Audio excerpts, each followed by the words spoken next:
Hi everybody, this is John and Jackie of OpenLove101.com, and today we're going to talk to you about boundaries and how to set them in a swinger or open relationship. And boundaries are very important to have. I don't want to say especially when you're new, but definitely especially when you're a newbie in the swinger lifestyle. You can, without them, you might find yourself in a situation that you feel really uncomfortable. And so if you know beforehand what things that you would like to experience or enjoy, and what things maybe you're worried about experiencing, that's a good time to talk about setting boundaries, I think, with your partner. Well, and I think too, John and I, we have the opportunity to talk to a lot of people that are very new to the swinging lifestyle. And, one thing that I always preface with them is when you're first being involved in the swinging lifestyle, one of my favorite things to suggest to them is if they're anywhere remotely close to a swingers club, is just to go to a swingers club but not engage in anything. Because, swinging is really outside the norm for most people. So you're not even going to know what boundaries you're going to need to have because you don't even know what to compare it to. So, if you can go and just sit there and kind of observe and see what the atmosphere is like, see how people engage with each other, how those things make you feel, then you can start to have a point in your conversation on how to proceed, instead of, well, we're not going to do this, we're not going to do that, we're not going to do this, we're not going to do that, because there's going to be a lot of things you're not even going to know that you don't even know. But like John said, the boundaries help define who you are, who your partner is, and how you're going to face the relationship together in bringing others into it.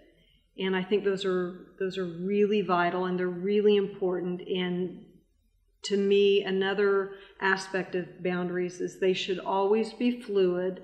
I think sometimes the fear is that, well, it's a boundary, so it's set in stone. We can't vacillate from it, at all.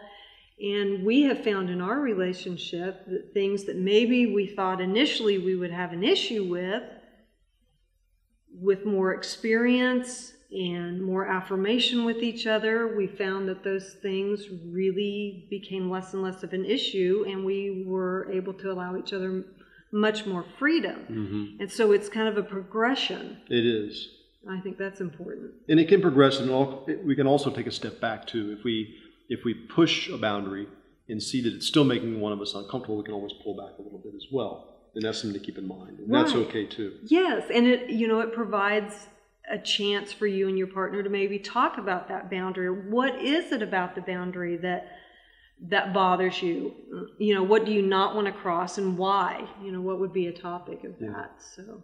And we also had some instances where we've seen boundaries kind of cross the line and become more of a control mechanism to control your partner. We have seen that more often than not in some situations with couples. Is they want so much to be in the swinging lifestyle, or they're really eager to try it, or maybe one is has a little altered view about getting into the swinging. Maybe they're trying to do it for their partner. They may have the right intention, but maybe it's coming from kind of a funny angle.